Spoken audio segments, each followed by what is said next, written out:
Here's today's In Touch devotion. Today's abridged scripture reading begins in verse 8 of Esther chapter 2 and includes a selection from chapter 4. So it came about when the command and decree of the king were heard, and many young ladies were gathered to the citadel of Susa into the custody of Hegai, that Esther was taken to the king's palace into the custody of Hegai, who was in charge of the women. Now the young lady pleased him and found favor with him, so he quickly provided her with her cosmetics and food, gave her 7 choice female attendants from the king's palace, and transferred her and her attendants to the best place in the harem. Esther did not reveal her people or her kindred, because Mordecai had instructed her that she was not to reveal them. And every day Mordecai walked back and forth in front of the courtyard of the harem to learn how Esther was and what was happening to her. Now when the turn came for each young woman to go into King Ahasuerus, the young woman would go into the king in this way. Anything that she desired was given her to take with her from the harem to the king's palace. In the evening she would enter, and in the morning she would return to the second harem, to the custody of Shashgaz, the king's eunuch, who was in charge of the concubines. She would not go into the king again unless the king delighted in her, and she was summoned by name. Now when the turn of Esther, the daughter of Abihail, the uncle of Mordecai, who had taken her as his daughter, came to go into the king, she did not request anything except what Hegai, the king's eunuch, who was in charge of the women, advised.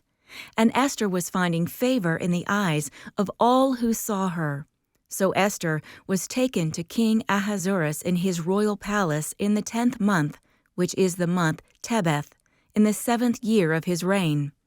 The king loved Esther more than all the women, and she found favor and kindness with him more than all the virgins, so that he set the royal turban on her head and made her queen in place of Vashti. Then the king held a great banquet, Esther's banquet, for all his officials and his servants. He also made a holiday for the provinces and gave gifts in proportion to the king's bounty.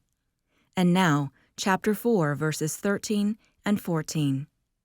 Then Mordecai told them to reply to Esther, "Do not imagine that you, in the king's palace, can escape any more than all the other Jews. For if you keep silent at this time, liberation and rescue will arise for the Jews from another place, and you and your father's house will perish. And who knows whether you have not attained royalty for such a time as this." We clearly see the Lord's sovereign hand at work in Esther's life when she was plucked from obscurity and elevated to be the queen of Persia. She was a young woman with no social standing or power. Without her cousin Mordecai's protection, Esther was actually quite vulnerable. Can you imagine how upset, confused, and uncertain she must have felt as events were unfolding around her? We may feel like that too. God's purposes are being worked out just the way He's planned, but from our earthly perspective, things sometimes seem confusing and unclear. That's why Esther's story is encouraging. It teaches those of us who are believers to trust in God's will. After all, He doesn't save us and then leave us to fend for ourselves. Instead, He continually guides each of His children in the work He has planned. Be always looking for the Lord's hand in your life. He's working out His design, sometimes with gentle nudges, other times via jarring disruptions. No matter what happens, don't forget that Almighty God is present and always moving and directing. Never imagine yourself to be insignificant in His eyes. If you're a Christian, you're a highly esteemed child of His, and He has designed a unique calling just for you.